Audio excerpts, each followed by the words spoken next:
Hello, my name's Wynford Dore. This message is for two distinct groups of people. For those that have just come across the research I'm doing into skill development and want to know, why is it there's been some critics of you hanging around for a while? And the second group is those who've known me from several years ago when I was doing all the work with thousands of children and adults with various types of learning difficulty. And in 2008, as far as they were concerned, I disappeared off the scene, and they want to know, what have I been doing ever since? So there's two groups, and I'll tell you. Well, what happened in 2008 was that we'd got amazing research, amazing ways of transforming people without drugs, using exercise-based therapies that were taking away the symptoms. But something I'd not considered in my strategic thoughts, it became a huge threat to various organizations, various people's reputations, researchers and so on. And so they attacked. On any scientific basis? Absolutely not. Were they prepared to lie? Yes, several of them were, because they were threatened by the fact that we were getting great success in transforming lives.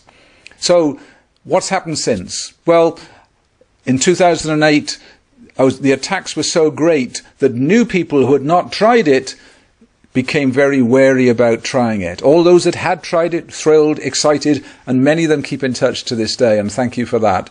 But for those that hadn't tried it, they became wary. It became impossible to keep all those clinics open. I was subsidizing all of them going around the world. I'd put many, many millions of pounds into this. Why?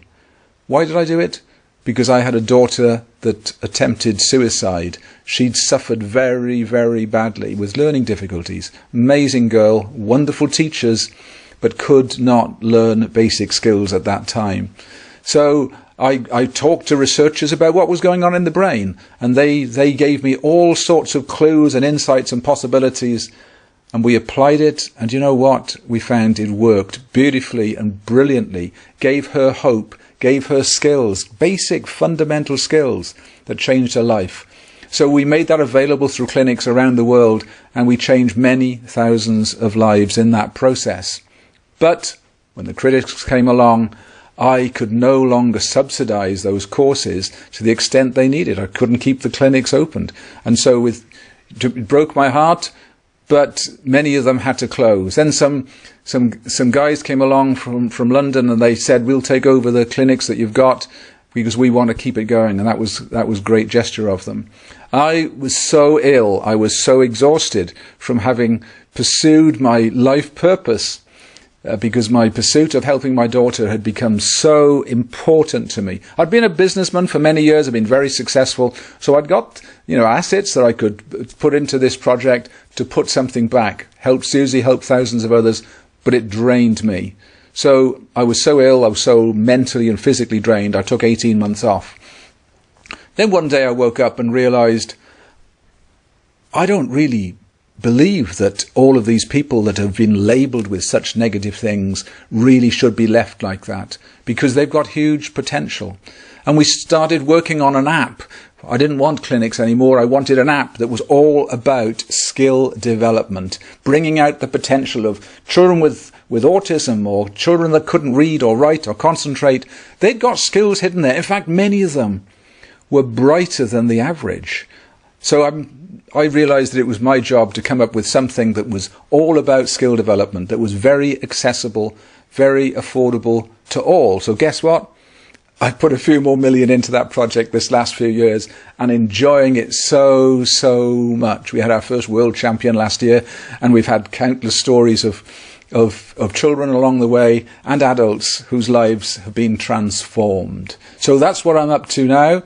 And we've got products now for the corporate world to help people perform far better in their work, be more confident, less stressed, and so on. We've got products, of course, for children, and we've got products for the elderly, and we've got products for athletes, all of them drug-free, things you can do at home, all online.